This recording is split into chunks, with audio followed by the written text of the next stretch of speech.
ឯកឧត្តមបណ្ឌិតអៀងសុផល្លែតសម្ពោធដាក់ឲ្យប្រើប្រាស់សមិទ្ធផលនានាជាច្រើនក្នុងវត្តកោងជ័យស្រុកអូររៀងឪខេត្តត្បូងឃ្មុំឯកឧត្តមបណ្ឌិតអៀងសុផល្លែតរដ្ឋមន្ត្រីក្រសួងបរិស្ថាននិងជាប្រធានក្រុមការងាររាជរដ្ឋាភិបាលចុះមូលដ្ឋានខេត្តត្បូងឃ្មុំនៅថ្ងៃទី9ខែមីនាឆ្នាំ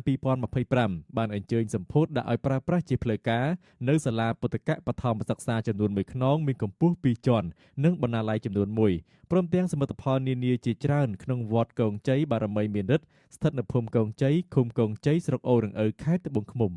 នៅក្នុងពិធីនេះដែរក៏មានការចូលរួមពីថ្នាក់ដឹកនាំក្រសួងបរិស្ថានក្រុមការងារថ្នាក់ជាតិក្រុមការងារគណៈបកប្រជាជនកម្ពុជាចុះមូលដ្ឋានក្នុងស្រុកនិងខេត្តត្បូងឃ្មុំទាំងមូលថ្នាក់ដឹកនាំខេត្តមន្ទីរអង្គភាពជំនួយខេត្តយាយជីតាជីសិស្សានុសិស្សយុវជនកងកម្លាំងប្រដាប់អាវុធអាជ្ញាធរមូលដ្ឋាននិងប្រជាពលរដ្ឋយ៉ាងច្រើនកកក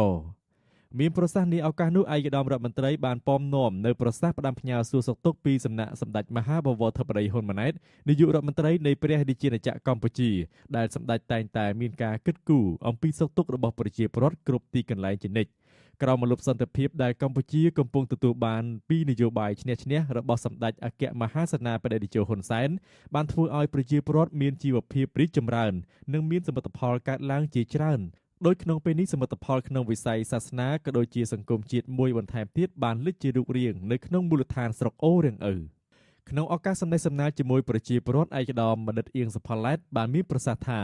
សមិទ្ធផលនៅថ្ងៃនេះឆ្លុះបញ្ចាំងពីការរួបរวมគ្នាសាមគ្គីគ្នាកសាងឡើងនិងបានដាក់ឲ្យប្រើប្រាស់តាមសេចក្តីត្រូវការរបស់ប្រជាពលរដ្ឋសូមបន្តរួមគ្នាលើកស្ទួយនិងបន្តកសាងសមិទ្ធផលនានាថ្មីបន្ថែមទៀតបន្តអនុវត្តយុទ្ធនាការថ្ងៃនេះខ្ញុំមិនប្រើថង់ប្លាស្ទិកទេនិងយុទ្ធនាការកម្ពុជាស្អាតខ្មែរធ្វើបានដែលកំពុងជំរុញឲ្យមូលដ្ឋានមានភាពស្អាតមានសកម្មភាពប្រមូលទុកដាក់សំរាមសំណល់ប្លាស្ទិកតាមមូលដ្ឋានតាមផ្លូវស្អាតជាបណ្ដាដើម្បីភាពរីកចម្រើនរុងរឿងនៃសង្គមជាតិយើងជាពិសេសដើម្បីកម្ពុជាដែលជាផ្ទះរបស់យើងទាំងអស់គ្នាស្អាតផងដែរឯកឧត្តមបណ្ឌិតអៀងសុផល្លែតបានថ្លែងទៀតថាស្របពេលដែលប្រទេសជាតិយើងមានសុខសន្តិភាពមានមេដឹកនាំដ៏ត្រឹមត្រូវធ្វើឲ្យមានការអភិវឌ្ឍរីកចម្រើនក្នុងសហគមន៍ក្នុងសង្គមជាតិស្រុកអូររៀងឪដូចគ្នាពិតជាបានបោះជំហានយ៉ាងលឿនធ្វើឲ្យប្រជាពលរដ្ឋយើងរស់នៅមានជីវភាពធូរធារនិងមានលទ្ធភាពក្នុងការចូលរួមសាមគ្គីកសាងនៅសមិទ្ធផលនានាតាមទីវត្តអារាមធ្វើឲ្យមូលដ្ឋានមានភាពរីកចម្រើននិងការអភិវឌ្ឍទៅមុខជាលំដាប់ពលគឺរាជរដ្ឋាភិបាលកម្ពុជាដែលដឹកនាំដោយគណៈបកប្រជាជនកម្ពុជាជាពិសេសក្រុមការងារចុះមូលដ្ឋានបានចូលរួមជាមួយអាជ្ញាធរគ្រប់លំដាប់ថ្នាក់ជួយកសាងហេដ្ឋារចនាសម្ព័ន្ធសាលារៀនផ្លូវថ្នល់ជាបន្តបន្ទាប់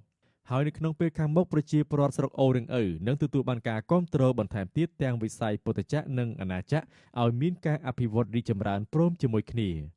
ឯកឧត្តមរដ្ឋមន្ត្រីអៀងសុផល្លែតបាននាំយកបច្ច័យដែលជាអំណោយដ៏ថ្លៃថ្លារបស់សម្ដេចមហាបវរធិបតីហ៊ុនម៉ាណែតនិងលោកជំទាវបណ្ឌិតពេជ្រច័ន្ទមនីហ៊ុនម៉ាណែតប្រគេនដល់ព្រះសង្ឃនិងបានផ្ដល់ជូននៅសម្ភារៈប្រើប្រាស់និងថវិកាដល់លោកយាយលោកតាលោកគ្រូអ្នកគ្រូសិស្សានុសិស្សកងកម្លាំងប្រដាប់អាវុធក្រុមគ្រូពេទ្យដែលចូលរួមនាឱកាសនោះផងដែរ